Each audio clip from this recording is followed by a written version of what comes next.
Bonjour à tous et bienvenue à ce 52e partage scriptural. Donc, je vais me tourner aussi vers la caméra. Bonjour à tous ceux qui sont avec nous par Zoom. Alors, je me présente, je m'appelle Claire Aune. Je suis retraitée, donc je suis tout le temps en vacances. J'étais à l'Éducation nationale. Donc j'ai le plaisir aujourd'hui d'être votre modératrice. Donc ce programme, j'ai déjà salué, est diffusé en direct par Zoom sur plusieurs pages Facebook et nous sommes en direct avec plusieurs fils autour du monde. Je sais qu'il y en a en Afrique, mais aujourd'hui je voudrais particulièrement saluer ceux qui sont en Suisse. Nous coopérons beaucoup avec une association suisse qui est à Bienne et je crois qu'ils sont déjà 15 rassemblés autour d'eux. Donc avant de commencer, pour commencer et ouvrir notre cœur, notre âme, notre esprit, nous allons avoir un intermède musical, un morceau de violon présenté par Monsieur David Zuluaga. Donc je l'invite.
Merci beaucoup pour ce morceau, l'unité de l'Europe.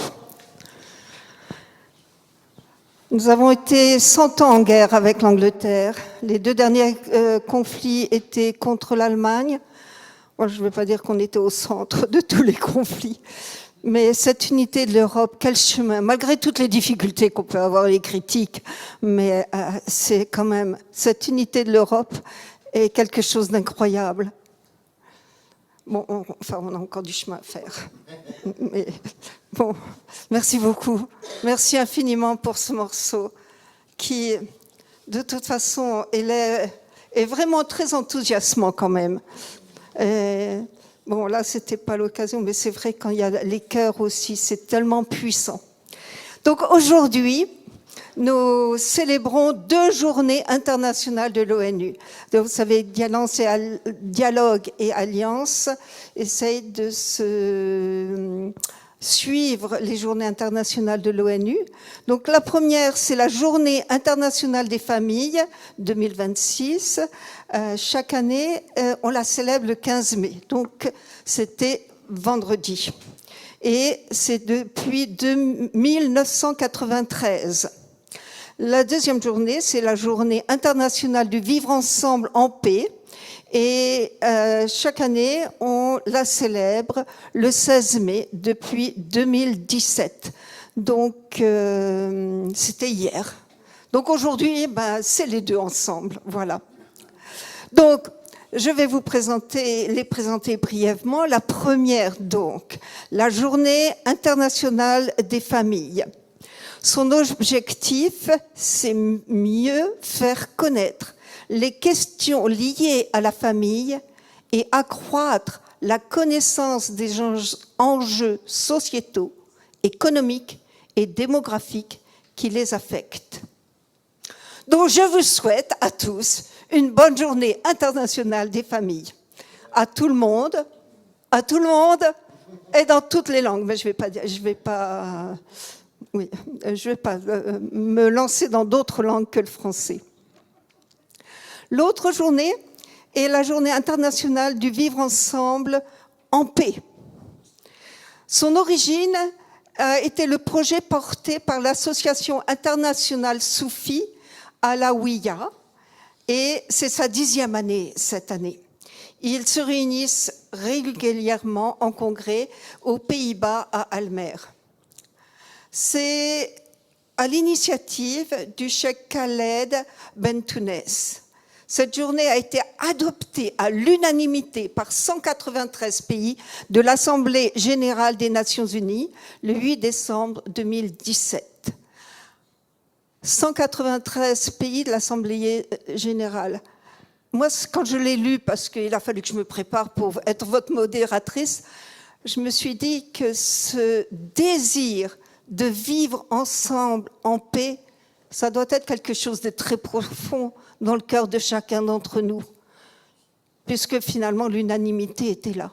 Donc les objectifs sont accepter les différences, tolérer, reconnaître, comprendre, respecter autrui, paix, confiance, concorde. Et pour mieux en comprendre le sens, nous allons voir une courte vidéo que nous a envoyée cheikh Khaled Bentounes, expliquant cette journée internationale du vivre ensemble en paix.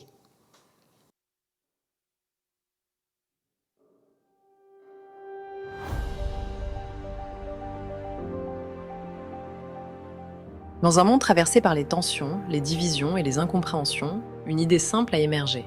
Et si la paix ne se limitait pas à des déclarations, mais devenait un apprentissage?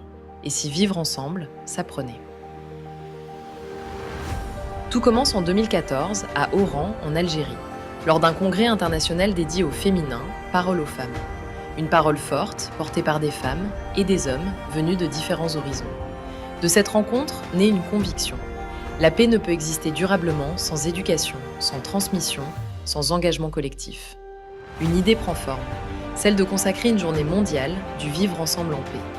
À l'initiative du cheikh Khaled Bentounes, cette idée est portée par Aïssa ONG International. Mais une idée, aussi forte soit-elle, ne devient pas une réalité mondiale sans engagement. Il faut convaincre, expliquer, rassembler. Pendant plusieurs années, un véritable travail diplomatique s'engage. Un tour du monde, des rencontres avec des délégations, des représentants d'États, des institutions, des acteurs de terrain et la signature d'une pétition. Les premiers soutiens viennent du continent africain. Puis, peu à peu, l'idée fait son chemin. Elle dépasse les frontières. Elle rassemble au-delà des cultures, des religions, des sensibilités, des convictions. Elle devient universelle.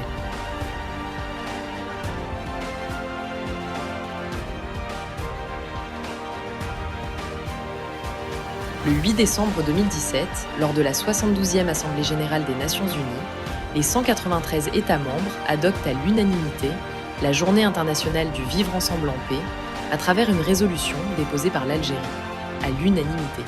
Un signal fort dans un monde souvent divisé. Une date est choisie, le 16 mai. Une date pensée pour permettre à tous les peuples, sur tous les continents, de célébrer cette journée dans des conditions favorables. Ce jour-là, l'humanité prend corps. Dès l'année suivante, la première célébration a lieu à UNESCO, à Paris, sous l'égide de sa directrice générale, Audrey Azoulay. Très vite, la journée dépasse les institutions. Elle devient un mouvement. D'année en année, elle est célébrée à travers le monde. En Algérie, au Maroc, aux Pays-Bas, en Allemagne, à Cordoue, à Turin, à Genève, dans des écoles, des universités, des associations, auprès des jeunes, des éducateurs, des citoyens. Partout, une même ambition. Apprendre à mieux se connaître, à dialoguer, à dépasser les différences. Car vivre ensemble en paix n'est pas une évidence, c'est un choix, un apprentissage. Aujourd'hui, plus que jamais, cette initiative résonne avec l'actualité du monde. Les tensions s'intensifient, les fractures se creusent. Et pourtant, une autre voie est possible, celle de l'éducation à la culture de paix. Une paix qui ne se limite pas à l'absence de conflit, mais qui se construit au quotidien. Une paix avec soi-même, une paix avec les autres, une paix avec l'environnement. Une nouvelle étape dans une dynamique qui ne cesse de grandir. Car au fond, toutes ces initiatives, toutes ces rencontres, toutes ces mobilisations n'ont qu'un seul objectif, préparer l'avenir. Un avenir où la paix ne serait plus fragile, ni dépendante des circonstances, mais profondément ancrée dans les consciences. Et cela commence dès le plus jeune âge. Cela commence à l'école, dans la transmission, dans l'apprentissage du regard porté sur l'autre. La journée.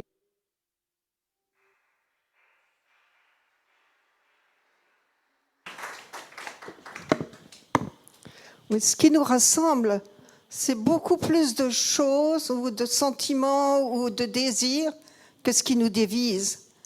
Malheureusement, beaucoup de ce qui nous divise prend le pas de ce qui nous rassemble. Bien. Donc, cette année, les thèmes de dialogue et alliance étaient basés sur les 5 principes des ambassadeurs de paix.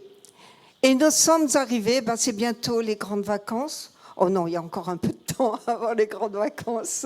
Mais on arrive quand même au 5e thème, la coopération. La paix naît en œuvrant ensemble au-delà des barrières ethniques, religieuses ou nationales. Donc ça, c'est notre thème pour aujourd'hui.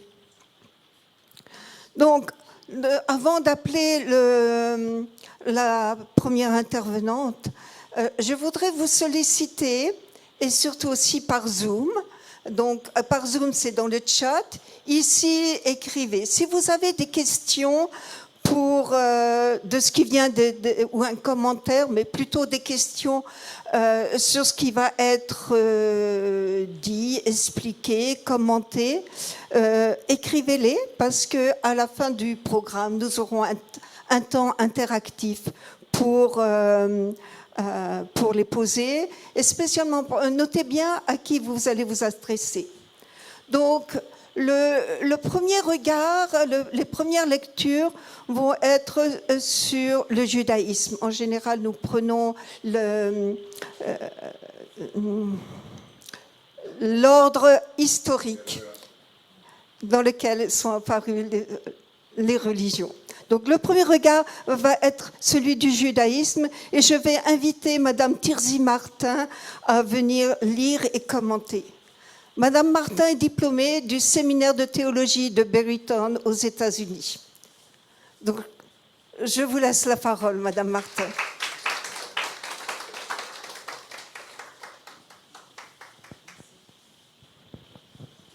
Bonjour tout le monde. Bon après-midi. Je suis contente que notre monitrice a bien précisé que les intervenants viennent dans l'ordre chronologique dans lequel la religion arrive, que sinon je pense que le recteur Meroun aurait dû être le premier. Mais voilà. Donc bonjour à tout le monde au Zoom. Voilà, je vais partager avec vous quelques citations de la tradition juive, effectivement, mais je pense qu'ils sont assez universels. J'espère que ça va apporter quelque chose à chacun de nous. Donc, la toute première, elle est très simple, en fait. La toute première nous appelle, en hébreu, c'est Hine Matov Umanaim Shevet Achim Gam Yachad. C'est très simple, en fait. C'est qu'il est bon, qu'il est doux pour des frères de demeurer ensemble. Ça semble très simple, c'est vrai, mais au fait, dans la tradition, on considère que cette phrase-là, elle vient surtout après un désaccord ou un conflit. Comme les personnes viennent ensemble une fois qu'ils ont passé par la réconciliation. Et c'est vrai, je pense que chacun de nous avait une expérience quelconque dans laquelle on était en conflit avec quelqu'un, ou on était en froideur, ou on était autre chose pire. Et qu'une fois qu'on se met ensemble, c'est vrai que cette unité elle a une douceur particulière. Donc cette phrase de psaume va faire allusion à cela. Et au fait, si on lit tout le psaume, je ne vais pas lire maintenant, mais si on lit tout le psaume, à la fin, enfin, dans la continuité, le psaume décrit une bénédiction particulière qui vient de Dieu pour les personnes qui arrivent à se réconcilier après un désaccord ou après un conflit. Donc, comme si le ciel bénit vraiment cet effort et cette démarche. Voilà. Le deuxième est très connu, évidemment, c'est ce qu'on appelle les règles d'or. Tu aimeras ton prochain comme toi-même. En hébreu, Ahavta l're'echa kamocha. Je ne vais pas trop retarder là-dessus parce qu'il y a tellement de choses qui étaient déjà dites là-dessus. Mais c'est un des préceptes fondamentaux de beaucoup de religions. Et on le trouve aussi exprimé par Jésus dans le Nouveau Testament. Et comme je dis, il y a beaucoup qui est déjà dit là-dessus. Mais concrètement, qu'est-ce que ça veut dire pour moi ou pour chacun de nous? Cette phrase nous invite au fait à traiter les autres avec la même dignité, avec la même bienveillance et le même respect que nous souhaiterons recevoir nous-mêmes des autres. Évidemment, on peut dire beaucoup plus, il y a beaucoup plus qui a été déjà dit, mais ça c'est l'essentiel au niveau pratique. Voilà. La troisième citation c'est « Eizeu gibor ha-ose oyev leohev ». Ça c'est la tradition rabbinique. Qui est fort? C'est lui qui transforme un ennemi en ami. Ça c'est déjà beaucoup plus costaud. Je ne sais pas, c'est plus facile à dire qu'à le faire, de mon expérience en tout cas. Donc, comment on fait pour transformer un ennemi en un ami? C'est pas évident. Hein? Donc, après, moi, je parle maintenant de mon expérience vécue. Ok, je donne pas l'exemple, tout ce qu'on n'a pas le temps, mais je parle de mes expériences vécues. Que tout d'abord, ça demande vraiment un véritable courage intérieur, parce que ça va pas toute seule. Et deuxièmement, on a besoin, tout premièrement, une très grande humilité. On peut pas le faire si on n'est pas armé d'une très grande humilité. Il faut savoir aussi, je pense, en première étape, présenter ses excuses profondes et sincères. Je crois que sans cela, on n'a pas une porte ouverte dans le cœur des autres. On ne peut pas aller directement à quelqu'un qui a un problème avec nous et puis demander pardon ou demander autre chose. Non, personnellement, d'après mon expérience, il faut vraiment présenter ses excuses sincères et profondes si on a blessé la personne ou si voilà, on est dans une situation de conflit. Et en plus, c'est vraiment pas le moment de régler les comptes, c'est pas le moment de raviver des vieilles reproches, de dire oh ben c'est toi qui as commencé, mais avant ça c'est non, c'est pas le temps pour ça, ça va pas avancer les choses. Donc il faut vraiment aller à l'essentiel, vraiment avec toute humilité, présenter ses excuses. Et la deuxième chose, ce qu'on a vraiment besoin, c'est d'apprendre à pardonner. Et à pardonner, si possible, inconditionnellement. Encore une fois, ce n'est pas évident, mais c'est possible. Et ce que je trouve encore plus difficile que pardonner, c'est de laisser aller tous les ressentiments qui venaient de ce conflit. Parce que pardonner, on peut dire « je vous pardonne ». C'est facile à dire quelque part.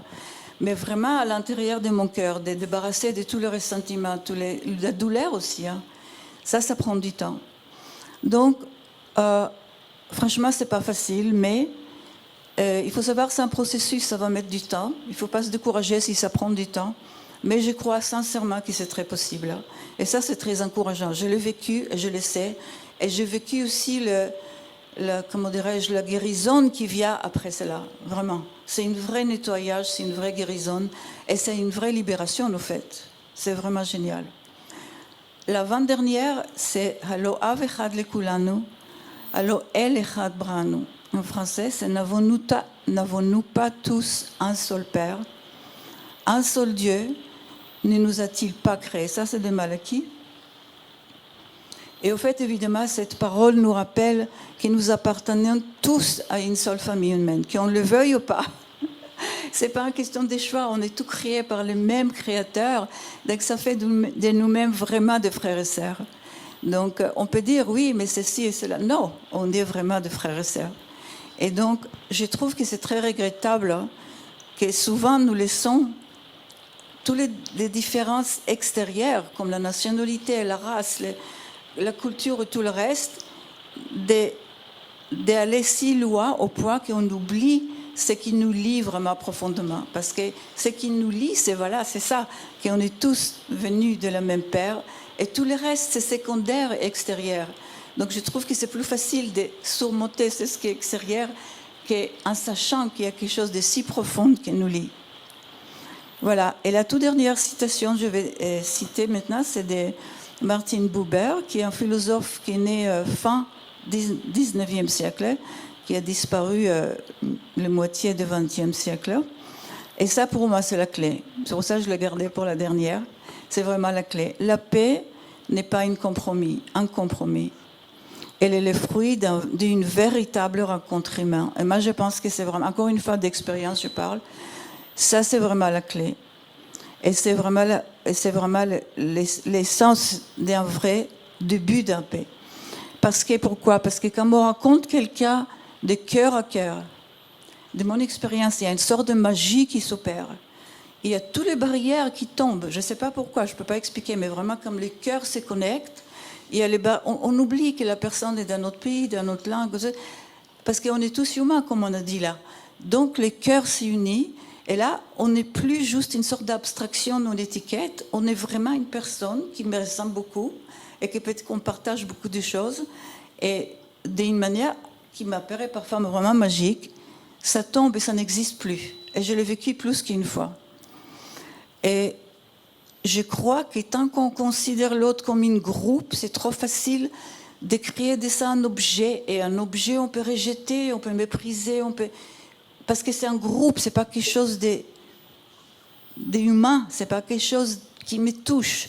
C'est pour ça qu'il faut humaniser notre expérience et il faut connaître les personnes d'une autre culture, d'une autre religion, et là, c'est la clé pour moi. Et je crois vraiment, sincèrement, c'est une sorte de motto pour moi, que les connexions de cœur, notre connexion de cœur, à nous tous, est plus fort que nos différences. Vraiment, ça, vraiment, franchement, j'espère que si vous oubliez tout ce que j'ai dit aujourd'hui, j'aimerais bien qu'on se rappelle que notre connexion de cœur est beaucoup plus forte que toutes nos différences. Voilà, merci.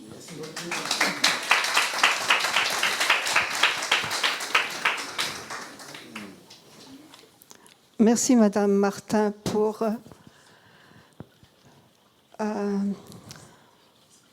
ces commentaires très émouvants. J'ai retenu que la vraie réconciliation a besoin d'excuses sincères pour arriver au pardon et au lâcher-prise, et que ce lâcher-prise nous nettoie et nous revivifie, et que finalement nous sommes tous des frères et sœurs parce que nous avons le même parent céleste. C'est vraiment l'essence de notre vie. Merci beaucoup. Donc, notre deuxième regard va être va être un regard musulman. Et pour cela, j'ai l'honneur d'accueillir Monsieur Khalil Meroun, qui est le fondateur et le recteur de la grande mosquée d'Evry-Courcouronnes. C'est l'une des plus grandes mosquées de l'Europe, n'est-ce pas? Bien. On vous a battu. À Strasbourg, vous bat. Mais bien, la deuxième est en Essonne et c'est vous le fondateur. Ben, merci, nous avons vraiment un grand plaisir à vous accueillir.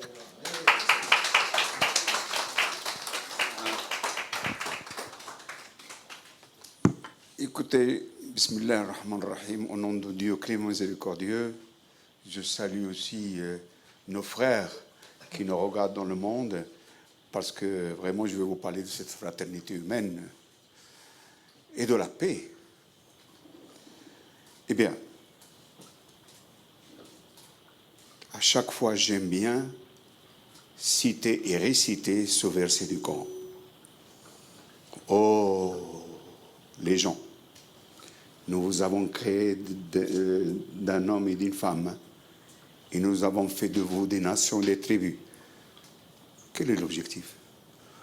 Pour vous en connaisser. Parce que l'ennemi est né de l'ignorance de l'autre. Mais lorsqu'on se connaît, et on se reconnaît mutuellement, la paix tombe du ciel. Le verset que Jean-François m'avait demandé, c'était le suivant. Dieu s'adresse au prophète Mohammed. Et quand il s'adresse au prophète Mohammed, il s'adresse à l'humanité. S'il s'incline vers la paix, incline-toi vers elle. Mais Dieu ne l'a pas laissé tout seul. Et pose tout ton espoir sur Dieu. C'est Dieu qui va nous aider à établir cette paix. Quant au dialogue, si on ne dialogue pas, on s'ignore mutuellement. Dieu nous dit « Waqulu linnasi husna » Dites aux gens ce qui est convenable. Parce que la parole, elle est pire qu'une bombe atomique. Mais s'il sort comme une invitation à la relation, elle fait chaud au cœur. Il y a autre chose. Cette fraternité humaine, il faut la préserver. Et comment la préserver? C'est de ne pas se croire supérieur aux autres. Dieu aime ceux qui sont humbles. Il le dit d'ailleurs. Dieu aime ceux qui sont humbles. Et pour être humble, il faut combattre un ennemi qui n'est pas à l'extérieur de soi, qu'il est à l'intérieur de nous-mêmes. C'est moi-je. Mais ce n'est pas un jeu. Le moi-je, c'est horrible. Dieu, elle aime qu'on l'aide, qu'on l'aime. Ah, c'est un lapsus. Dieu, elle aime qu'on l'adore d'une manière sincère. Mais on ne peut pas, Dieu n'accepte pas notre adoration si nous avons vexé un de ses créatures. Ou alors nous avons lésé un de ses créatures par une injustice. Dans un hadith Qudsi, Dieu s'adresse à nous. Il dit « Laissez-moi avec mes créatures ». C'est-à-dire, ne leur faites pas tort. Ne leur faites pas de mauvais coups. Il dit « Si vous les aurez créés, vous serez aimables avec eux. » Et cette aimabilité divine, ça n'a pas la même valeur que notre aimabilité entre nous. Parce que notre amabilité entre nous, ça peut être hypocrite. Ça peut être parce que je veux obtenir de toi quelque chose. Tandis que celle du Seigneur, c'est qu'il n'a besoin de nous de rien. C'est nous qui avons besoin de lui. Eh bien, le dialogue, c'est quelque chose d'important. Et je reviens sur ce verset. Quand Jean-François m'avait demandé un verset, je n'ai pas trouvé meilleur que ce verset. وَإِذَا جَنَحُوا لِلسِّلْمِ فَاجْنَحْ لَهَا وَتَوَكَّلْ عَلَى اللَّهِ. S'ils s'inclinent vers la paix, incline-toi vers elle et pose tout ton espoir en Allah. Le mot Allah, c'est le nom de Dieu, le véritable, puisque les chrétiens d'Orient, ils l'appellent Allah. Les Juifs aussi, ils l'appellent comme ça, mais d'une manière un peu avec l'hébreu. Donc, il y a cette unité. Ce qui nous divise, qui c'est qui nous divise? Je suis un homme, je suis connu par ma franchise. Lorsque vous voyez cette campagne électorale présidentielle, certains qui n'est pas ignorants, ils nous parlent de la reconquête. Mais essayons de nous reconquêter nous-mêmes et retourner à l'origine. D'autres, ils disent, nous n'avons pas besoin d'immigrer. L'immigré est devenu un satanique dans la République. Mais de grâce, qui a construit la France? Ce sont des immigrés. 40%, voire plus, d'enfants qui sont citoyens français d'aujourd'hui sont d'origine immigrée. Et ce qui est bizarre, c'est quand tu t'appelles un pronom, je vais le citer quand même, Zemmour. Ou alors tu t'appelles d'origine algérienne d'ailleurs. Ils disent, voilà, nous allons faire. Et puis en plus, il y a autre chose qui nous divise. Parce qu'il faut dénoncer le mal pour s'en débarrasser. Français de souche. Et Français de souche. Ou Français d'origine immigrée. Et pourtant, c'est en contradiction avec l'esprit de la République. La République est une et indivisible. Mais ceux qui veulent gagner des élections en notre nom, sur notre dos, ils utilisent ces termes pour mieux nous diviser, puis nous régner. Moi, je les ramène à une chose. Le prophète de l'islam dit « La yuminu ahadakum hatta yuhibba li akhihi ma yuhibbuhu li nafsihi » Je l'ai trouvé dans la citation juive.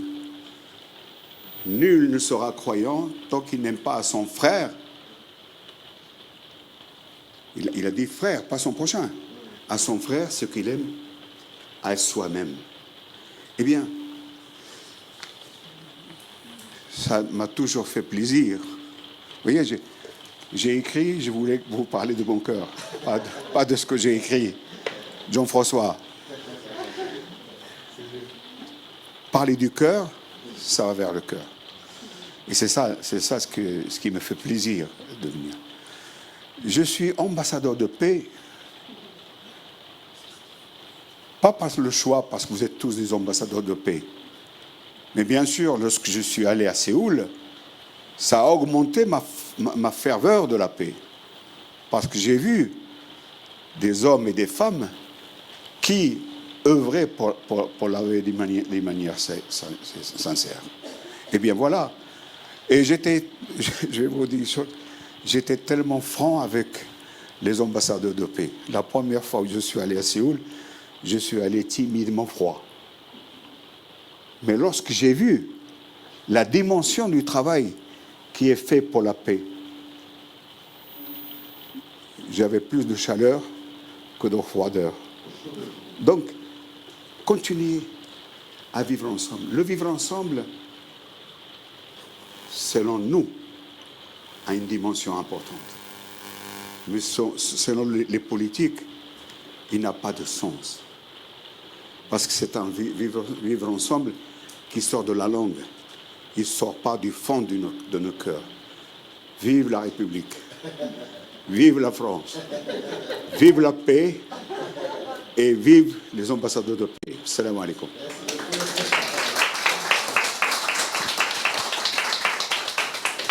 Et quand je dis vive la France, je l'ai dit meilleur que Macron. Hein.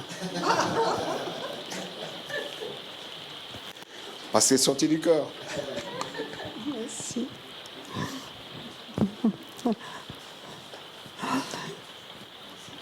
Merci beaucoup, recteur Meroun. J'ai vraiment apprécié que lorsqu'on se connaît, on se reconnaît, et ainsi la paix vient, et que nous devons vraiment dépasser les politiques qui cherchent à diviser, qui ont soif de pouvoir, mais que nous devons être cœur à cœur, parce que aimer Dieu, c'est aimer les autres, parce que ce sont les créatures de Dieu.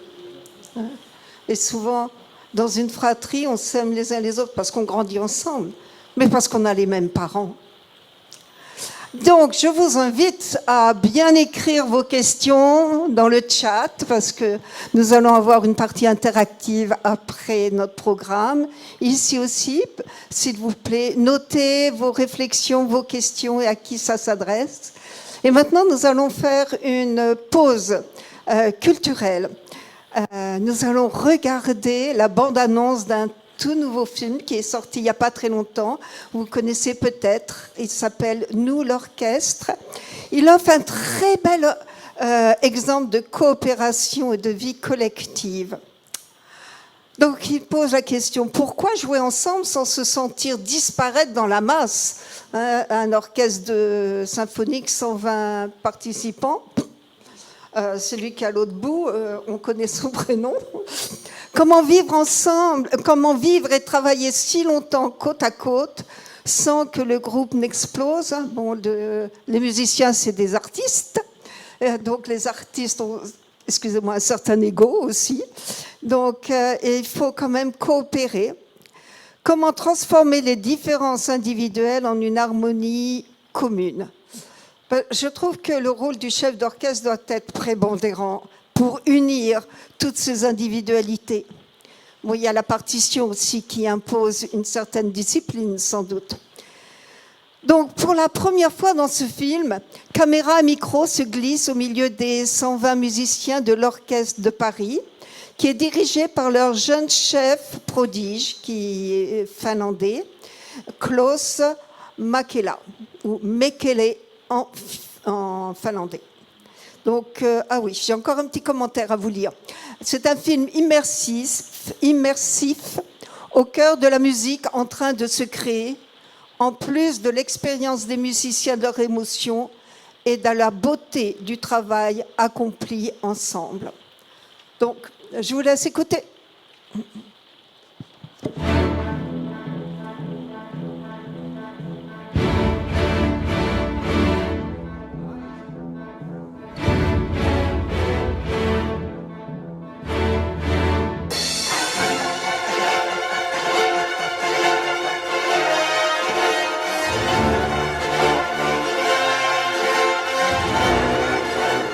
Ce sont 18 violonistes qui vont faire le même geste, centième de seconde près. Ça m'impressionne énormément.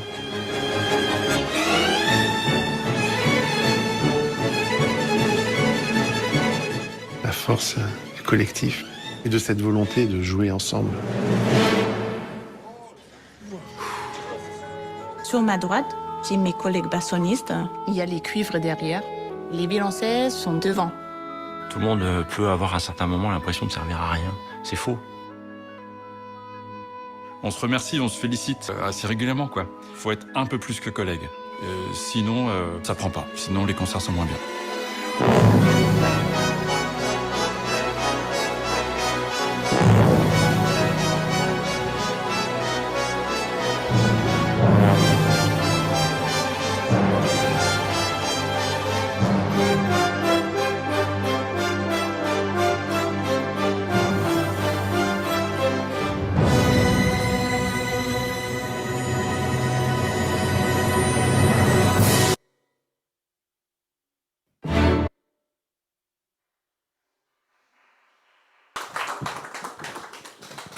Bon, Jean-François est allé le voir avec Laurent et je crois qu'il vous recommande tous d'y aller. Et c'est vrai que ça donne envie. Bien, oui, j'avais noté quelle belle harmonie. Bien, n'oubliez pas d'écrire vos commentaires, vos questions aussi. Donc maintenant, nous arrivons à la troisième intervention d'aujourd'hui qui apportera un regard unificationniste et sera lu et commenté par le docteur Laurent Ladouce, qui est chargé de recherche pour la Fédération de la paix universelle et directeur du site Culture et Paix. Bien, à toi Laurent. Bonjour, merci de prendre ce dimanche après-midi pour le Vivre Ensemble. Alors, c'est la journée du Vivre Ensemble en paix. Et mon thème, c'est « Accordons-nous », puisque nous sommes dans le domaine musical. Et je vais essayer de parler plus fort que la pluie. Voilà. Alors, on va placer cette intervention dans son contexte. Nous sommes ici, à côté des Ulysses. C'est une des seules villes nouvelles en France. C'est une ville qui n'a que 50 ans. Enfin, l'année prochaine, on va fêter le cinquantenaire des Ulysses. Avant, il n'y avait rien ici. C'est une ville complètement nouvelle. Il n'y a pas de centre-ville ancien. C'est une utopie et c'est un laboratoire du vivre ensemble, avec de bonnes et de moins bonnes pratiques. Mais il y a une bonne volonté dans cette ville. Et c'est vraiment important de célébrer ça. Hein, voilà. Donc, moi-même, je vis aux Ulysses depuis 30 ans. Ma belle-fille est née aux Ulysses. Et il n'y a plus de clinique, donc on ne peut pas naître aux Ulysses. Mais ma petite fille est née dans mon appartement, en fait, une des seules. Et nous avons beaucoup de nos membres qui ont de la parenté au cimetière des Ulysses. Donc notre communauté unificationniste est très implantée dans cette ville. Voilà. Alors au départ, pour vivre ensemble, il faut d'abord savoir ce que ça veut dire. Il faut avoir des raisons de s'assembler. Les villes ont souvent un blason et une devise, quelque chose qui les rassemble, un peu comme la devise nationale. Il faut aussi avoir des objectifs. Un maire doit avoir une vision et pas simplement gérer les affaires courantes. Donc, avoir un objectif pour une ville, c'est très important. Dans une ville, il n'y a pas simplement les acteurs politiques, il y a des accordants, des gens qui ont vraiment un don de rassembleur. Il y en a beaucoup dans cette salle, des personnes qui, sans faire de politique, sont des liens avec les gens dans leur quartier ou autre, sans faire de politique. Mais ils ont ce don, que ce soit dans une ville ou dans une autre, d'ailleurs, ils sont toujours altruistes. Et c'est très important. Il y a aussi des méthodes. Il y a des méthodes qui fonctionnent dans certaines villes et pas dans d'autres. Ici, c'est une ville plutôt populaire. Il faut trouver l'accordance qui va avec le style de la ville. Un style un peu trop intellectuel, etc., ne marchera pas aux Ulysses. Il faut trouver ce qui va plaire aux gens dans cette ville. Les lieux sont très importants. C'est une ville où l'espace est très quadrillé. Il y a 2 parcs urbains ici. Tout a été conçu pour se déplacer rapidement. L'espace est très important. Dans un orchestre, par exemple, la disposition des instruments, c'est capital. Quand vous invitez des gens chez vous, il y a un plan de table. Donc la disposition spatiale, c'est très important. En musique, le rythme aussi est très important. Alors, dans l'histoire d'un pays, il y a un calendrier, il y a des fêtes. Aussi, aux Ulysses, il y a un certain calendrier municipal. C'est vraiment les saisons. Les Ulyssiens se retrouvent autour de certains thèmes. Et donc, il y a aussi un art de gérer le temps dans une ville. Hein ? Alors, ensemble, ça vient du latin in simul, qui veut simplement dire simultanément. Il y a des occasions de vivre ensemble qui sont tout à fait fortuites. Si vous entrez dans un métro, vous êtes obligé de rester ensemble dans le wagon, mais sans avoir d'affinité. Alors moi, je change la donne. Par exemple, David, qui est venu jouer de la musique, je l'ai rencontré dans le bus. Voilà. Je n'aime pas prendre le bus juste pour prendre le bus. Hier, j'avais une dame qui est venue à notre espace Barreau. Je l'ai rencontrée dans un RER et elle jouait de la contrebasse. Elle avait qu'à pas en jouer, hein. Sinon je ne l'aurais pas contactée. Voilà. Donc même dans les transports en commun, on peut trouver des gens. Alors, le mieux, évidemment, c'est l'ensemble d'affinités. Aller bien ensemble. Mozart disait « Je mets ensemble les notes qui s'aiment ». Ah, j'adore ça. Vraiment joli. Alors, on dit « Qui se ressemble, s'assemble ». Mais l'inverse est vrai. C'est-à-dire que dans une ville comme les Ulysses, les gens ne se ressemblent pas. Au contraire, ils sont tous différents. Donc je dirais que l'inverse est vrai aussi. Qui se rassemble finit par se ressembler. Il y a des personnes qui au départ n'ont pas d'affinité, n'ont rien à se dire, et finalement, à force de se côtoyer, finalement, vous n'êtes pas si mal quand même. Au début, je vous prenais un peu de haut, mais vraiment, après vous avoir fréquenté, avoir senti votre odeur, je crois que je vous aime beaucoup. Voilà. Donc, ce qui ne vient pas du fond du cœur, à force, la routine, parfois, c'est bon, vous êtes obligé de croiser vos voisins. Alors, au début, ils vous font la gueule, et puis après, finalement, vous sympathisez, quoi. Dans le meilleur des cas. Voilà. Alors ici, je vous présente une statue qui est au Parc de la Paix de Nagasaki. Alors, vous remarquez qu'elle a un petit air christique et bouddhique à la fois. Voilà. Et alors, je la trouve pleine de symbolisme. Vous avez 2 barres horizontales, la jambe droite et le bras gauche, et 2 barres verticales, la jambe gauche et le bras droit. Pour moi, c'est tout un symbole. Je dirais que la paix, c'est un accord mutuel, et je pense surtout à cette jambe gauche-là, de sujets libres et égaux. Je pense à cette jambe-là qui est là, celle-ci. On ne peut pas s'assembler si c'est sous la contrainte. Il faut être disponible. Si c'est par peur ou par contrainte, le rassemblement n'est pas durable. Il faut vraiment vouloir aller vers l'autre. Et c'est mieux d'avoir une attirance réciproque. Il faut trouver des points communs. Alors, justement, aux Ulysses, il y a des gens qui ont l'art de créer des passerelles, des liens entre des gens qui s'ignorent.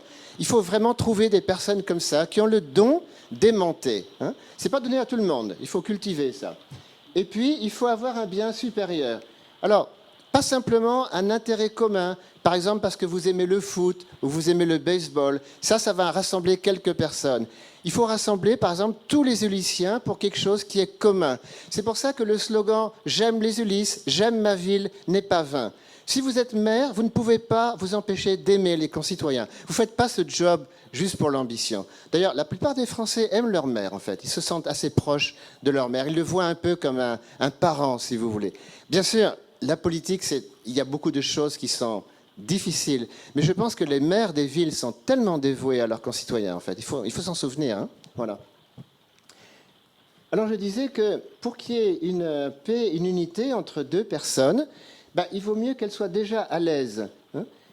Si on est porté à autrui, ce qu'on appelle le consentement éclairé, j'ai envie d'aller vers autrui, c'est parce que déjà, en moi-même, je suis disponible. Je n'ai pas de conflit intérieur. À ce moment-là, ce sera beaucoup plus facile.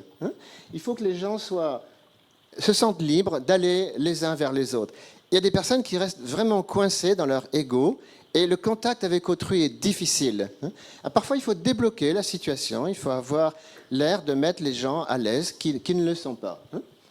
Et je dirais que le meilleur lien pour nous unir, c'est une démarche d'amour vrai et désintéressé. Si vous êtes le maire d'une ville, vous ne pouvez pas être le maire simplement des amateurs de baseball ou de volleyball ou de ceci ou de cela. Vous devez être au-dessus de tous les intérêts partisans de la ville, quitte à surmonter vos propres préférences. À un moment donné, le maire est obligé de dépasser ses propres opinions politiques ou autres parce qu'il doit satisfaire ses concitoyens. Souvent, c'est une école difficile. Il y a beaucoup de maires, en fait, qui sont revenus de leur idéologie au contact de la population. Ils sont obligés de trouver des solutions pratiques. Voilà. Je ne veux pas idéaliser non plus, mais je pense que la plupart des maires essayent de faire cette démarche. Et puis, c'est important d'avoir un but supérieur, quoi. Voilà. Se donner un objectif. Donc, il y a ce par quoi on se rassemble, et je pense que le mieux, c'est de se rassembler par amour, et ce pourquoi, c'est pour la joie. C'est pour ça qu'on a eu l'hymne à la joie, tout à l'heure. C'est pour avoir des bons moments ensemble. Oui. Alors, quand on voit la Bible, notamment, on comprend le vivre ensemble, parce que Dieu crée tout par paire, comme dans le Coran, en fait. Si vous relisez le texte de la Genèse, Dieu crée la lumière et les ténèbres. Il crée le soleil et quoi d'autre? La lune, oui. Le continent et l'océan, oui. L'homme et la femme. Tout est créé par paire. Donc, à partir d'une même origine, il y a toujours 2 êtres qui sont complémentaires, qui ne se ressemblent pas forcément. Ils sont complémentaires. Ils s'assemblent plutôt à la manière d'un puzzle. On dit alter ego parce qu'il y a aussi bien ego que alter. C'est-à-dire que l'autre ne me ressemble pas comme une autre goutte d'eau. Il est différent de moi. Et on cherche l'affinité. Alors, il y a cette expression dans la Bible. Il y eut un soir, il y eut un matin, Dieu vit que cela était bon. Mais c'est quoi le bon ? Eh bien, c'est justement lorsque le sujet et l'objet sont allés l'un vers l'autre, lorsqu'il y a cette communion. Dieu n'aime pas que les êtres restent séparés, chacun dans son coin. Nous avons été créés pour aller vers l'autre. Voilà. Si nous ne faisons pas cela, nous pouvons invoquer Dieu tant que nous voulons, ça ne marche pas. Dieu ne sera pas présent. Il ne peut pas l'être. Il ne peut pas bénir des attitudes solitaires et, je dirais, individualistes. Dieu est présent lorsque nous faisons l'effort d'aller vers autrui. C'est un principe qu'il a créé. Lui-même, il est comme ça. Il ne souhaite pas être seul, il veut être en notre compagnie. Dieu n'est pas là en train de se regarder dans la glace en disant « Ah, je suis Dieu, mais c'est formidable d'être Dieu quand même. C'est un métier extraordinaire d'être Dieu. Vraiment, je me plais beaucoup à moi-même. » Ce serait ridicule. Mais quel Dieu ridicule c'est en fait. Dieu, par définition, vit pour nous tous. Et il veut résider. Alors ici, vous voyez cette action d'origine, division, union. C'est le tempo, le rythme. C'est trinitaire. 1, 2, 3, 1, 2, 3. Toujours le chiffre 3. Par exemple, notre vie est composée de 3 étapes. La jeunesse, l'âge adulte, la vieillesse. Nous vivons d'abord dans le sein maternel, sur la terre, dans l'au-delà. Tout est basé sur le rythme 3, parce que ça vient de Dieu. C'est comme ça qu'il crée. Vous voyez ? Il a des principes. Voilà. Voilà. Alors, si on demande la motivation de Dieu en créant, c'est le cœur. Souvent, les gens se rassemblent pour des motifs négatifs. On s'allie contre un ennemi. Par exemple, des alliances dans une guerre contre un autre, ou des intérêts communs d'une classe contre une autre. Ces alliances-là ne sont pas bonnes. Ça ne dure pas. La vraie alliance qui dure, c'est celle qui est basée sur le cœur. C'est cela qui est divin. Dieu est un Dieu de cœur. C'est un Dieu qui est au-delà des parties, en fait, qui veut rassembler. Alors, qu'est-ce que c'est que le cœur ? Eh bien, c'est l'élan irrépressible de chercher la joie en aimant un objet. C'est ça la motivation de Dieu. Tout à l'heure, nous avons reçu de la joie en écoutant de la musique. Beethoven était un être passionné de donner de la joie à son public. C'était un artiste qui croyait tellement en la joie. Il voulait communiquer cela à son public. Vous savez, la tragédie de Beethoven, c'est que le jour de la première de ce qui nous a été joué tout à l'heure, il était sourd. Il n'a pas pu entendre ce morceau merveilleux qu'on dit parfois être la Marseillaise de l'humanité. Il ne pouvait pas l'entendre. Donc on l'a amené devant la foule et les gens trépignaient sur leurs sièges. Ils étaient debout en train d'acclamer. Donc Beethoven a vu l'impact de sa musique, mais il n'a pas pu l'entendre lui-même. Il n'a pas pu entendre son dernier chef-d'œuvre. Alors Dieu a créé tout pour la joie et il a créé 2 êtres pour être acteurs de ces scénarios. Tout l'espoir de Dieu est placé dans un homme et une femme. Dieu qui est tout-puissant place tous ses espoirs, tous ses idéaux, toutes ses passions dans 2 êtres, à son image. Et ce sont eux qui vont porter l'idéal de Dieu, en fait. Donc, tout repose sur cette communion entre l'homme et la femme. Tout repose sur cette rencontre dont, alors Martin Buber, justement, il a beaucoup parlé du dialogue, je et tu, la rencontre entre Adam et Ève. La première institution, c'est le couple, la famille. Ce n'est pas une église ou une religion. Ce n'est pas ça qui unit les gens. C'est la rencontre entre l'homme et la femme. Toute la dignité de Dieu, l'honneur du Créateur repose sur cette rencontre. Voilà. Donc, Adam et Ève auraient dû normalement bien jouer leur partition, devenir un couple d'amour vrai. Malheureusement, nous savons que ça n'a pas été le cas. C'est l'origine de nos difficultés. Donc, nous essayons ici aux Ulysses, de promouvoir les valeurs familiales. Nous disons que quels que soient les programmes sociaux, les associations sportives, culturelles, tout cela est bien. Mais la force des Ulysses, c'est d'abord les familles. C'est d'abord de bien éduquer les enfants. C'est de vraiment faire que la jeunesse se plaise dans cette ville, qu'il y ait vraiment des familles solides. Et je pense que ça fait partie du programme de cette ville. C'est la principale ressource d'une ville. Ce sont ces familles. C'est vraiment là qu'il faut investir, parce que Dieu investit dans nos familles, pas dans les richesses matérielles et autres. C'est d'abord les familles qui font le dynamisme d'une ville. Alors il y a tout un art de se lier, un art d'entrer en contact avec les autres, et il y a aussi de bons espaces. Alors, c'est vrai qu'aux Ulysses, il y a beaucoup d'espaces pour se rencontrer. Il y a une disposition, alors les parcs, les jardins, les espaces verts dans les résidences, tout a été conçu pour un espace relativement plaisant. Ce n'est pas une ville très jolie, en fait. Il n'y a pas de beaux monuments aux Ulysses, malheureusement. Et pourtant, les gens se sentent bien parce que pour une ville moderne, il y a beaucoup d'espaces verts. Et tout a été conçu pour se rencontrer facilement. Il y a des stades, il y a des tas d'activités pour se rencontrer. Vous allez me dire, c'est pas assez, il faudrait plus. C'est vrai, mais il y a quand même une volonté d'aménager l'espace pour que les gens se rencontrent. Voilà. Et enfin, il y a l'art du temps. Alors, pour terminer, je voudrais citer cette phrase des Principes divins. Le corps humain se maintient en vie grâce aux actions de donner et recevoir entre les artères et les veines, l'inspiration et l'expiration, le système nerveux sympathique et le système nerveux parasympathique, etc. L'action de donner et recevoir entre l'esprit et le corps permet à un individu de poursuivre des activités qui servent le but de la vie.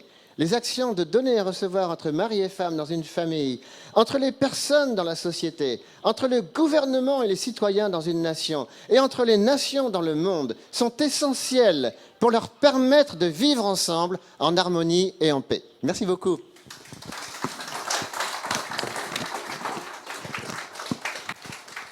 Merci beaucoup, Monsieur Lados. J'ai beaucoup apprécié de partir de quelque chose de très pratique après nos deux interventions qui étaient très bien, mais plus spirituelles, pour arriver quand même à quelque chose de spirituel, de vivre ensemble, et combien les familles sont importantes. Bien, merci beaucoup. Donc nous arrivons vers... Et je suis perdue dans mes feuilles, pardon. N'oubliez pas d'écrire vos questions. À qui ça s'adresse, s'il vous plaît. Et ah oui, ça y est, le programme est fini. Nous arrivons à la partie la plus interactive, justement, celle des questions et réponses. Donc, nous allons commencer par les questions qui ont été écrites dans le Zoom. Et Monsieur Yves Massé va gérer ces questions. Puis après, nous passerons au présentiel. Je vous donnerai la parole. Donc, Monsieur Yves Massé. Bonjour. Bonjour. À vous. Bonjour, eh bien, je vais déjà répondre à une question. Il y a Madame Loubaki qui s'étonnait que le recteur Meroun soit venu tout de suite après Madame Tirzi-Martin, mais en fait, c'est parce qu'il n'y avait pas de représentants du christianisme aujourd'hui. Voilà, et on est passé tout de suite à un intervenant de la Dialogue et Alliance, Monsieur Lados. Écoutez, j'ai une petite réponse facile. Si le prophète de l'islam n'était pas là, je serais chrétien. Si la révélation à Jésus n'aurait pas été, j'aurais été disciple de Moïse. Voilà, donc je l'ai dit dans mon intervention, nous sommes issus d'une même famille et la même spiritualité. Très bien, merci beaucoup. Oui, moi j'avais aussi un commentaire. Vous n'avez pas trouvé dans les 3 interventions, le cœur à cœur, c'était aussi au centre de chacune des interventions. Ça m'a beaucoup touchée. Bon, ça c'était mon commentaire. C'est le privilège de la modératrice. Bon, Yves, la parole. Je te laisse la parole. Oui, et Madame Curcio a une question pour Tirzi-Martin. Je vais lire sa question. Qui est fort? Celui qui transforme un ennemi en ami. Ne peut-on pas rapprocher cette sentence de la précédente, à savoir que si nous nous aimions, ne serait-il pas plus facile d'aimer notre prochain comme nous-mêmes, c'est-à-dire de voir en l'autre un ami, un frère, puisque nous avons le même père? Absolument. C'était clair? Oui, absolument. Je suis complètement d'accord. La personne l'a dit vraiment bien. Je n'ai rien à ajouter. Merci. C'est parfait. Il faudra un petit commentaire quand même. Bon, d'accord. Alors, sinon, j'ai deux questions qui s'adressent un peu à tous orateurs de M. Amalian, les deux ont trait à l'immigration, en fait. La première, l'immigration aveugle. Le vivre ensemble n'est pas non plus le coucher avec. Le principe christique, et le millénium oblige, sous-entend que chacun prenne mondialement sa part de fraternité. C'est un pourcentage savamment dosé, mais sans forcément des bouleversements culturels que les nations ne sont pas prêtes à accepter. Quelqu'un voudrait-il infirmer ou confirmer cela parmi nos intervenants? Personnellement, je pense que la réponse est en partie dans la vie municipale. Il y a des réponses nationales et c'est vrai qu'une nation doit rester assez vigilante. On ne peut pas être aveugle. Il y a des pays qui sont très généreux, mais qui ont réellement un traitement d'immigration très éclairé, en fait, qui accompagne beaucoup les populations. Ça dépend un petit peu de chaque pays. En France, il y a différentes pratiques selon les municipalités. Certaines municipalités se débrouillent très bien avec beaucoup d'immigrés, d'autres, c'est beaucoup plus difficile. Je pense que les maires, justement, font attention à ça. Ils dialoguent entre eux, ils se rencontrent pour éviter les crispations. Il y a des maires qui commencent avec des politiques assez catastrophiques et ils demandent conseil à d'autres. C'est un problème difficile, mais souvent, c'est mieux traité par une municipalité. Voyez, voilà. Monsieur Méroul, vous voulez rajouter quelque chose? Oui, parce que j'ai parlé de l'immigration aussi. Ce qui est négatif dans les propos des politiques sur l'immigration, c'est lorsqu'ils essayent de séparer des citoyens. Ce sont des citoyens français qui ont la nationalité française, qui aiment la France, une France qui n'est pas divisible. Eh bien, c'est eux qui font la différence. Quand j'entends un homme politique qui dise à Balfourard, à une Française de souche, si je trouve le même ça, je pense que ça, c'est très négatif. Mais que les immigrés qui viennent d'ailleurs par des raisons politiques ou des raisons économiques, je pense que la France ou d'autres pays qui accueillent doivent aussi faire de la régularisation et essayer de limiter les choses. Parce que dans un appartement, si nous sommes 6 à vivre, on ne peut pas vivre à 10. Je suis d'accord avec vous. Mais seulement, il faudrait traiter l'immigration d'une manière humaine. Merci beaucoup. Oui, merci beaucoup. Sur le problème de l'immigration, toujours M. Amalian, je vais quand même relever une deuxième remarque qu'il avait soulevée. C'était suite à une homélie du pape François qui s'appelait « Un temps pour changer ». Il nous indiquait clairement les limites de l'immigration. Les gouvernements doivent bien évidemment évaluer avec prudence leur capacité d'accueil et d'intégration. Or, les limites semblent dépassées depuis longtemps dans de nombreux pays d'Europe. Quelqu'un veut-il infirmer ou confirmer cette remarque? Voilà, et puis on en terminera avec l'immigration peut-être. Je pense que le pape qui habitait, où son palais est en Italie, il a été imprégné par cette vague d'immigrés qui meurent dans la mer. Et que c'est pour cela qu'il était motivé de parler de cette manière sur l'immigration. Bien sûr, ça rejoint ce que je disais tout à l'heure. Un appartement où nous sommes 5 à vivre, on ne peut pas y vivre à 10. Donc je pense que c'est ce qu'il voulait affirmer le pape Jean-François, que Dieu est son âme. Merci. Mais écoutez, moi de mon côté, j'ai épuisé les questions en ligne. Et donc je me tourne vers vous, Orsay, pour voir si dans l'assistance, il y aurait des échos. Alors, ah oui, je vois une main levée. Et vous pourrez revenir vers moi un petit peu après, mais voilà. Entendu. Donc je passe le micro. Oui, bonjour, excusez-moi. J'aurais voulu savoir comment c'est possible de se réconcilier avec son père quand on ne s'entend pas avec lui depuis des années.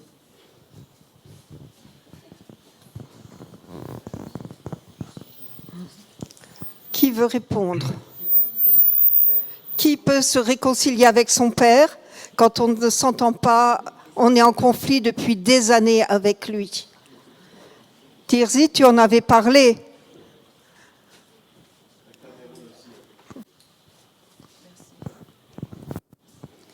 Oui, comme je mentionnais avant, c'est pas vraiment très... c'est pas facile, non, c'est pas facile. Il faut pas cacher la face, c'est pas facile. Et c'est un processus, à mon avis, ça prend du temps. Mais pour que ça passe, il faut éventuellement que quelqu'un prenne le premier pas. Et comme je mentionnais, on a besoin beaucoup d'humilité, on a besoin beaucoup de capacité d'approcher avec un cœur, demander des excuses si les excuses sont dues. Ça veut dire si on a blessé l'autre personne. Mais il ne faut pas attendre que ça va arriver instantanément si ça a pris si c'est déjà, ça dure depuis longtemps. Mais je pense que tout est possible.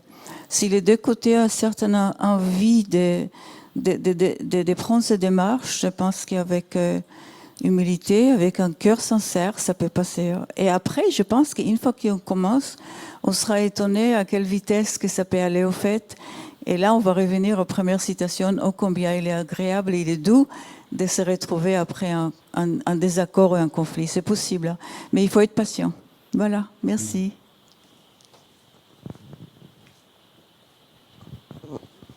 Merci. Madame Martin, je posais cette question et après je vous laisse la parole. Oh, pardon, je ne vous avais pas vu. J'étais tout au fond. Je vais t'excuser. Eh bien, il y a un verset du Coran qui est très clair en relation des enfants et des parents. Dieu il dit وَقَضَى رَبُّكَ أَلَّا تَعْبُدَ إِلَّا إِيَّاهُ وَبِالْوَالِدَيْنِ إِحْسَانًا.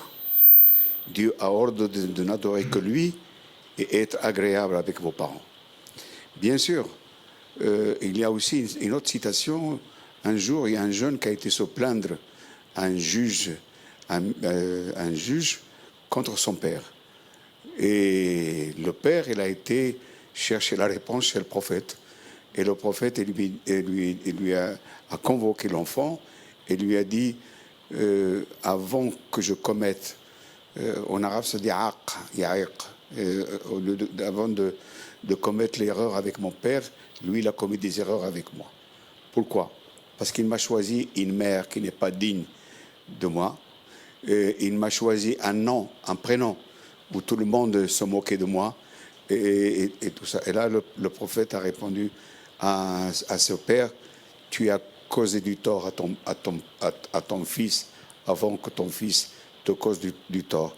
Mais je rejoins ce verset du Coran aussi qui dit idfa billati hiya ahsan falladhi baynaka wa baynahu adawatun ka'annahu waliyyun hamim. Repousse le mal par le bien, ton ennemi deviendrait ton meilleur ami.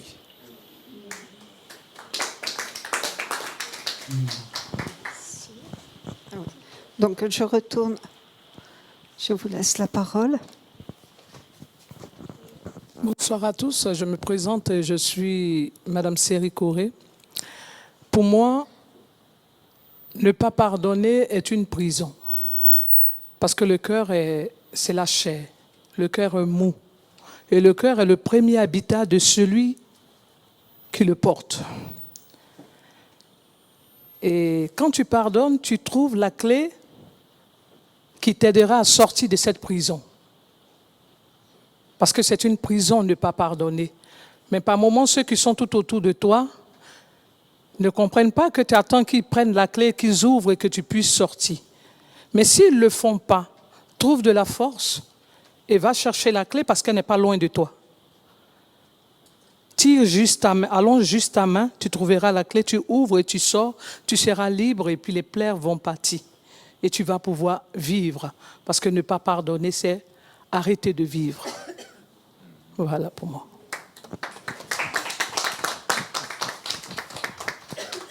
Est-ce que un de nos intervenants veut rebondir? Laurent? Oui. Donc, je laisse la parole à Michel Ladoun. Tu veux? Ah, voilà, très bien. Oui, ça sera plus simple.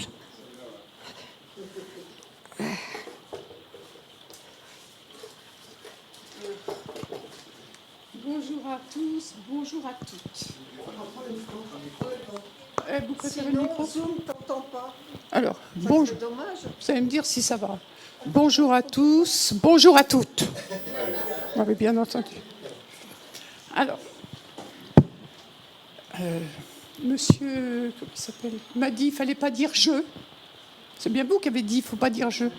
C'est le recteur, oui, il est le recteur. C'est le jeu dans le sens de... Ah, je sais. Alors, je suis arrivée dans cette ville des Ulysses en 1970. Vous imaginez. Donc, je suis... Oui, plus. Alors, je suis à la retraite depuis 22 ans. Vous imaginez quelle chance et le temps que je prends. Alors, merci la vie. Une ville cosmopolite, riche de cultures différentes, de visages venant d'horizons lointains et de parcours variés. Une ville avec des personnes formidables, d'autres plus complexes parfois, mais surtout une ville vivante, humaine et profondément riche de sa diversité. J'ai eu la chance d'y travailler auprès des enfants, issus principalement des familles africaines et maghrébines. Ces enfants avaient et ont toujours un potentiel extraordinaire. Nous les avons écoutés, accompagnés, transmis des valeurs, de la confiance en soi, du respect et le goût de vivre ensemble. Certains sont devenus adultes, se sont investis dans la ville des Ulysses. D'autres ont construit leur vie ailleurs. Beaucoup sont devenus parents à leur tour. Et voir ce chemin parcouru est un vrai bonheur. Ce qui fait la force d'une ville, ce sont les associations. Elles créent du lien. Elles permettent aux habitants de mieux se connaître, de s'entraider, de partager leur culture, leur expérience, leur talent. Leur investissement pour l'autre permet de construire ensemble. Je crois profondément que la richesse d'une ville ne se mesure pas seulement à ses bâtiments ou à son économie, mais à l'humanité de ses habitants, à leur capacité à tendre la main, à transmettre et à vivre ensemble malgré les différences. Je suis convaincue que l'on grandit toujours davantage quand on apprend à se connaître les uns et les autres. Fin. Mais j'ai pas fini. Je voudrais demander à Nacro, mon amie, ma sœur, si elle veut bien venir sur le pupitre, partager un poème magnifique, et si vous êtes bien sage, peut-être qu'elle chantera. Voilà. Merci de m'avoir écouté.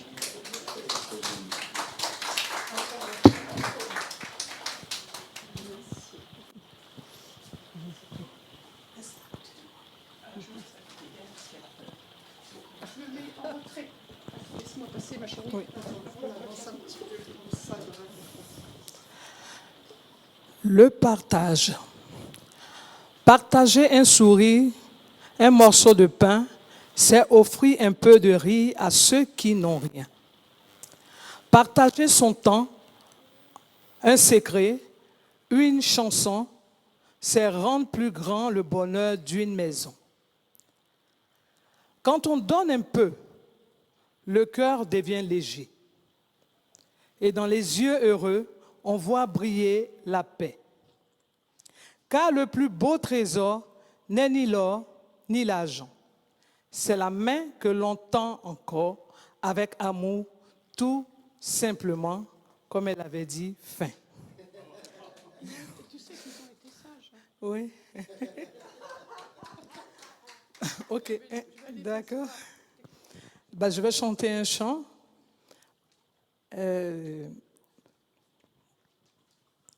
J'ai entendu de belles paroles aujourd'hui.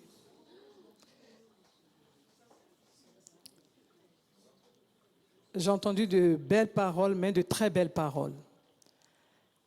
Et je vais encourager ça au travers d'un chant qui dit on a tous besoin à l'intérieur de nous un esprit de paix, de tranquillité, de bonheur pour continuer à vivre et à faire vivre.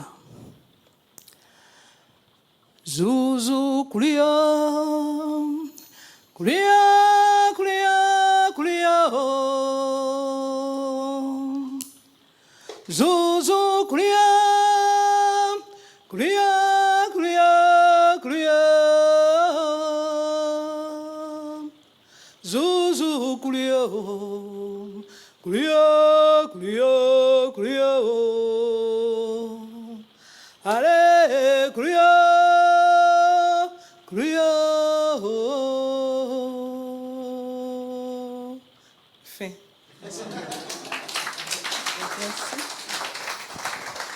Merci infiniment. Donc, je vais donner la parole au recteur Meroun qui veut rebondir sur ces commentaires. Je peux chanter. Alors, comment je reprends la parole parce que ce qui a été dit tout à l'heure, c'est quelque chose d'important. Dans une ville, on pourrait même croire que les HLM, ils ont un cœur. Parce que ceux qui y habitent, ils contaminent de leur cœur les bâtiments. Et tout à l'heure, je pense que je suis un homme de l'espoir. Je vis toujours avec l'espoir. Tout à l'heure, quand j'ai pris la parole, j'ai oublié de vous faire partager ce député d'outre-mer d'un État où il y a 99% des musulmans, c'est Mayotte. Et à Mayotte, ce député se plaignait de la République. Il disait, nous ne sommes pas bien lotis. Vous l'avez vu. Il a même dit quelque chose qui m'a à loger de l'espoir dans mon esprit, dans mon cœur, parce qu'il a dit, nous sommes 95% des musulmans avec une église ou deux, et nous vivons ensemble d'une manière digne. Ça méritait que je puisse vous le dire, parce que ça répond à notre thème d'aujourd'hui. Merci beaucoup. Est-ce qu'il y a d'autres questions dans l'assistance? Ah, oui.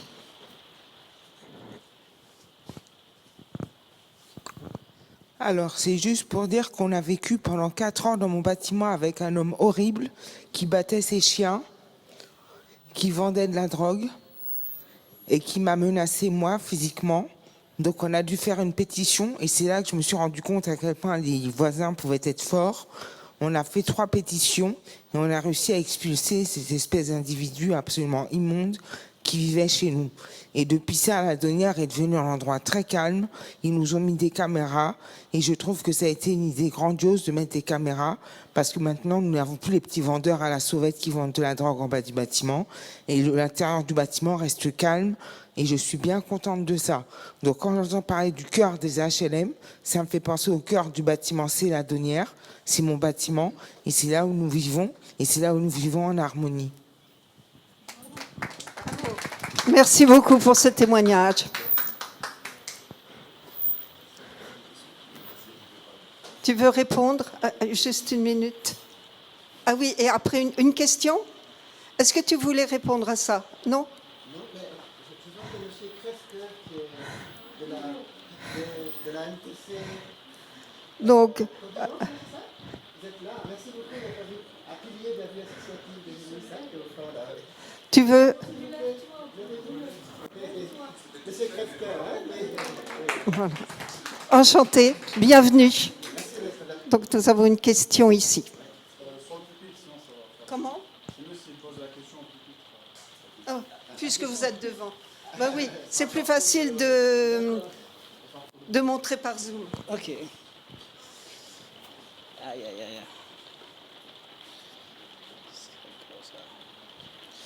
Bon, bonjour tout le monde. Ma question, c'est en fait dans les différentes interventions, c'est que moi j'ai retenu quand même pas mal, c'est que on parle beaucoup quand même du vivre ensemble en partant de Dieu ou de la famille et tout. Et je trouve que quand même nous vivons dans un environnement ou dans un contexte où que ce soit la religion ou la famille, c'est pas quelque chose de très encouragé. Ou voilà, si on remarque quand même ce qui se passe. Et pour nous, pour tout le monde, comment peut-on faire par rapport à ça? Quels sont les autres éléments, que ce soit beaucoup encouragé du côté de la famille ou de la religion? Qu'est-ce qu'il faut faire par rapport à ça? Parce que j'ai vu que quand même en partant de Dieu ou de la famille, ça nous permet quand même d'avoir beaucoup d'éléments pour mieux vivre ensemble et tout. Et que nous vivons dans un contexte mondial, ou que ce soit les réseaux sociaux ou tout, où ce n'est pas des éléments vraiment qui sont très, très, très bien croisés.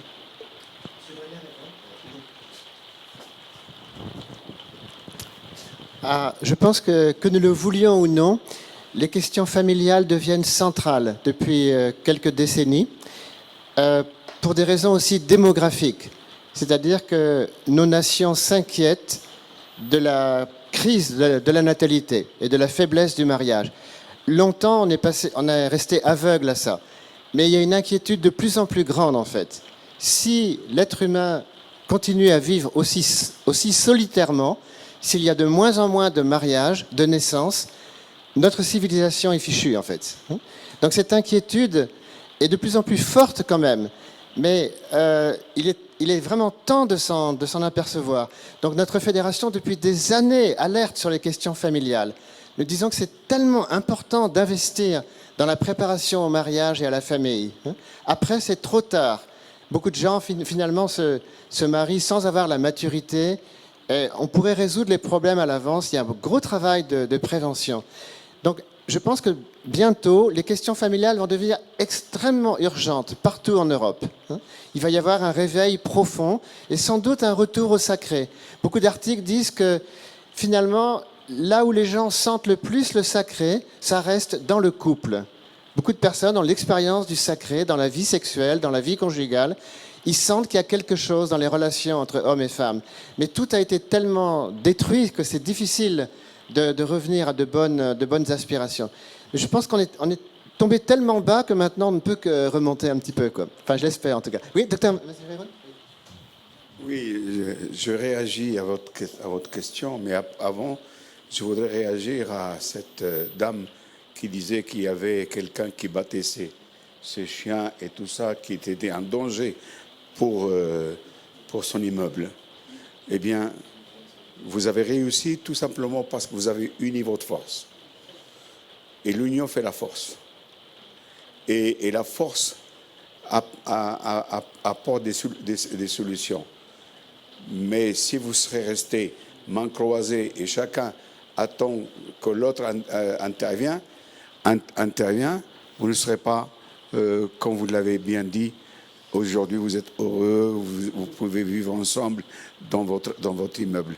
Et ça confirme ce que je disais, les bâtiments ont un cœur parce que ceux qui y habitent apportent leur cœur. Quant à votre question sur la jeunesse, le vivre ensemble et tout ça, eh bien, c'est vrai que depuis bien longtemps, la décadence, moi, j'ai 4 fois 20 ans. Et sur mes 4 fois 20 ans, je tiens à vous rapporter quelque chose. Dans mon enfance, ce n'est pas mes parents qui m'ont éduqué au départ. Ils m'ont donné les bases de l'éducation. Mais surtout, tout le voisinage qui m'a éduqué. J'avais beaucoup plus peur du voisin qui n'aille pas raconter à mon père et à ma mère ce que j'ai fait que de mon père et de ma mère. Parce que je sais que ma mère et mon père, il va y avoir des sentiments de père et de mère vers leurs enfants, vers leurs fils. Mais le voisin, quand il me disait « Attention, je vais le dire à ton père », eh bien ce jour-là, je passais une mauvaise journée. Et quand je rentrais le soir, j'attendais que mon père me convoque à un tribunal familial. Je pense que la famille joue un rôle très important. Et l'éducation ne commence pas à l'école. Surtout aujourd'hui, on dit l'éducation nationale.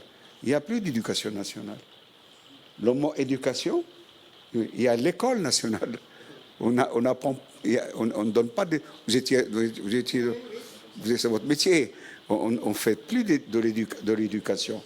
Mais à mon âge, lorsque j'allais à l'école, elle était le complément de l'éducation que j'ai reçue de ma famille. Il faudrait revenir à cette base qui est notre origine. Ouais, en tant que maîtresse d'école, je suis d'accord avec ça parce que pour moi, oui, j'étais éducation nationale, mais mon rôle était plutôt instruction publique. Voilà. Et je ne pouvais pas faire toute l'éducation d'un enfant qui n'en avait pas reçu à la maison. Le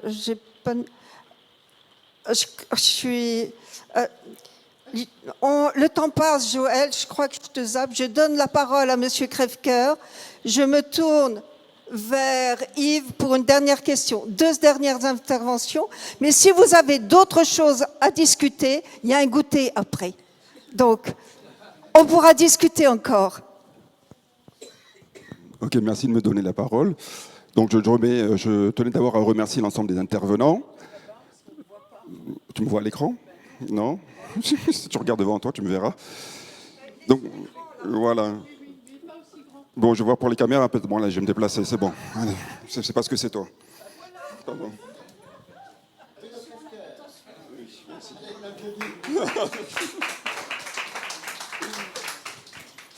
Non, je voulais juste déjà remercier les intervenants pour ce qui nous apporte à réfléchir à ce qui nous fait commun, finalement, et à travailler sur le collectif. Je revenais rebondir sur ta question, en fait, et puis qui fait un peu le lien avec le collectif, le vivre ensemble, le rôle des parents. La parentalité, dira-t-on aujourd'hui, c'est un sujet. Ce qui c'était valable il y a 10 ans ou 20 ans n'est plus valable aujourd'hui. Et l'idée, c'est vraiment d'inciter, finalement, de réfléchir à ce que c'est qu'être parent au XXIe siècle aujourd'hui, parce que ça ne sera pas la même chose dans 20 ans. Le monde évolue. Il y a des valeurs et des principes qui sont universels. Il faut aussi de temps en temps créer des espaces pour que les gens puissent échanger, éviter d'avoir cette attitude un peu individualiste, recréer du collectif, créer ces espaces. Et ce que disait Laurent, c'est aussi le rôle d'une municipalité peut-être à l'échelle locale, puisque du coup on partage le même territoire, c'est une plus petite échelle, et ça peut favoriser ces échanges. Je pense qu'aujourd'hui, je reprends les paroles du recteur, c'est vrai que j'avais plus peur moi, des voisins que de mon père, parce que je savais qu'elle allait être rapportée. Aujourd'hui, on voit bien que les choses ont changé. On peut pouvoir, il n'y a plus cette petite crainte, on va dire, peut-être qui est salvatrice, on pourrait dire ça comme ça à l'époque. Mais il faut recréer des conditions pour que du coup, effectivement, on puisse parler les uns avec les autres. Et je pense qu'aujourd'hui, on ne parle plus d'éducation, mais de coéducation. Voilà, l'école a son rôle, le voisin a son rôle, le parent a son rôle, les associations ont leur rôle. Et donc, l'idée, c'est qu'on puisse dialoguer les uns et les autres à définir. Et je dis ce qui est valable, par exemple, aux Ulysses, ne sera pas valable à Orsay. Donc il faut, à l'échelle la plus petite possible, à l'échelle d'une ville, on peut définir ce qui peut nous rassembler et faire le dialogue parents, enfants, associations, l'ensemble des acteurs qui participent à la coéducation. Voilà ce que je voulais dire. Je vous remercie. Merci beaucoup. Yves, une dernière question. Eh bien, désolé, je n'ai pas de munitions, je n'ai rien à rajouter de mon côté. Bon, ben, tant pis, merci beaucoup. Voilà. Oui. Envoyez-moi du goûter si vous voulez, mais... T'enverras des photos. Oui, c'est très bien. Bon, alors, puisqu'il n'y a pas de questions, Joël insiste. J'ai le temps pour Joël. Alors, tu fais court. Tu cours. Non, je ne cours plus maintenant. Je ne cours plus. Oui, ce que je voudrais, un commentaire court, mais ce que j'ai remarqué et ce que j'ai retenu, c'est que nous devons retrouver notre parent céleste. Ça veut dire que nous avons focalisé en disant que Dieu était père, mais Dieu est un parent avant tout. Donc si nous sommes hommes et femmes, c'est parce que Dieu c'est comment dire, oui, c'est révélé avec un homme et une femme. Donc Dieu est un parent. Avant d'être un père ou une mère, il est un parent. Voilà ce que j'ai retenu dans les interventions. Merci beaucoup. Bien, nous arrêtons nos échanges. Ils étaient vraiment très productifs et j'ai rangé mes papiers trop vite. Et je vais inviter Monsieur Jean-François Moulinet, le fondateur de Dialogue et Alliance, de venir nous donner les mots de la fin, ou presque. Merci beaucoup. Conclusion. Quelques mots de conclusion, d'accord, avec plaisir. Le principal mot de conclusion, c'est merci. Merci à tous d'être venus et merci à tous nos orateurs qui sont venus. Merci à l'artiste qui est venu mais qui est parti déjà. C'est pour ça qu'il a joué au début et qui est venu pour jouer pour nous. Et puis tous ceux aussi qui ont travaillé un peu dans l'ombre techniquement.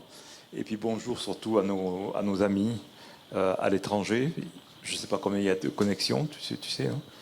Enfin bon, 17, d'accord. Donc par exemple en Suisse, ils m'ont dit qu'ils étaient 15. Ils ont dit qu'ils étaient 15 personnes à Bienne. Donc on n'est pas tout seul ici, quoi.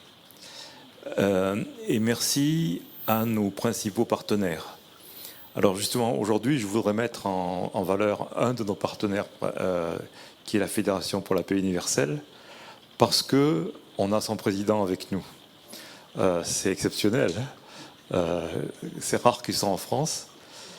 Donc je voulais lui demander de nous dire quelques mots, justement pour terminer.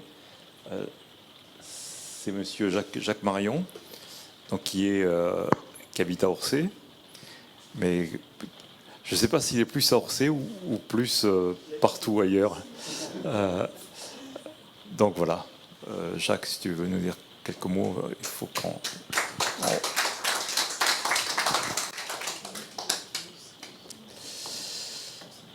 Bonjour à tous. Très heureux de vous voir et surtout de vous écouter avec la bénédiction du ciel qui coule incessamment sur nous et qui bénisse cette réunion.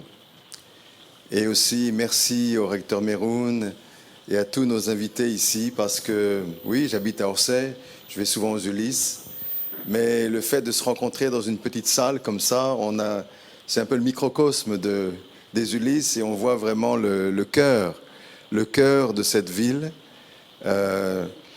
Quelqu'un se plaignait ou quelqu'un faisait remarquer qu'il n'y avait pas de personnalité chrétienne qui ait parlé. Alors je voulais citer un chrétien, un théologien chrétien que vous connaissez peut-être, qui est mort maintenant, Hans Kung, qui est un catholique, qui disait qu'il n'y aura pas de paix entre les nations sans la paix entre les religions. Et qui s'est beaucoup dévoué au dialogue interreligieux, mais qui ajoutait, et souvent, et en général, on ne parle pas tellement de ce qu'il ajoutait. Il ajoutait, si vous voulez vraiment la paix entre les religions, il faut aller au fond de chaque religion. Il faut étudier chaque religion au fin fond. Et je pense que ce qu'on a expérimenté aujourd'hui, c'est le cœur de la religion, c'est le cœur, justement. Le cœur qui est au cœur de la religion, parce que chacun a exprimé ça à sa façon, que ce soit Allah, le miséricordieux, le Dieu d'amour, que ce soit même la bienveillance des bouddhistes ou l'esprit cœur des confucianistes, c'est toujours la même chose. C'est toujours la même chose. Et moi, ce qui me frappe aujourd'hui, c'est de voir que tout le monde comprend ça. Le problème, c'est qu'on ne le vit pas toujours et que parfois les religions, parce qu'on ne se connaît pas, comme vous l'avez dit, on ne se connaît pas. Et du coup, on a peur l'un de l'autre. Et c'est ça le grand problème. Et c'est pourquoi je suis très heureux du travail de Dialogue et Alliance, parce qu'en réalité, chaque mois, on rassemble quelques personnalités des différentes religions, et ça nous permet de les connaître un peu plus, et d'ouvrir un peu notre esprit, d'ouvrir un peu notre cœur, Et je pense que c'est un travail qui est petit, qui est au niveau de la base, mais qui est essentiel. Et donc, je suis vraiment reconnaissant d'être venu ici et que j'espère que ça restera un souvenir très bon. Merci à tous ceux qui ont contribué à cette réunion. Merci Jean-François et merci recteur. Merci à vous tous. Merci à tous. Bien, c'était le mot de la fin. Je voulais parler de la pluie. On est bien ensemble hein, quand il pleut autant dehors. Donc, comme il pleut encore, c'est pas le moment de partir. Nous avons quelques friandises pour partager encore, continuer ces échanges ici. Vous êtes les bienvenus à rester aussi longtemps que vous voulez. Et je vous remercie de votre venue.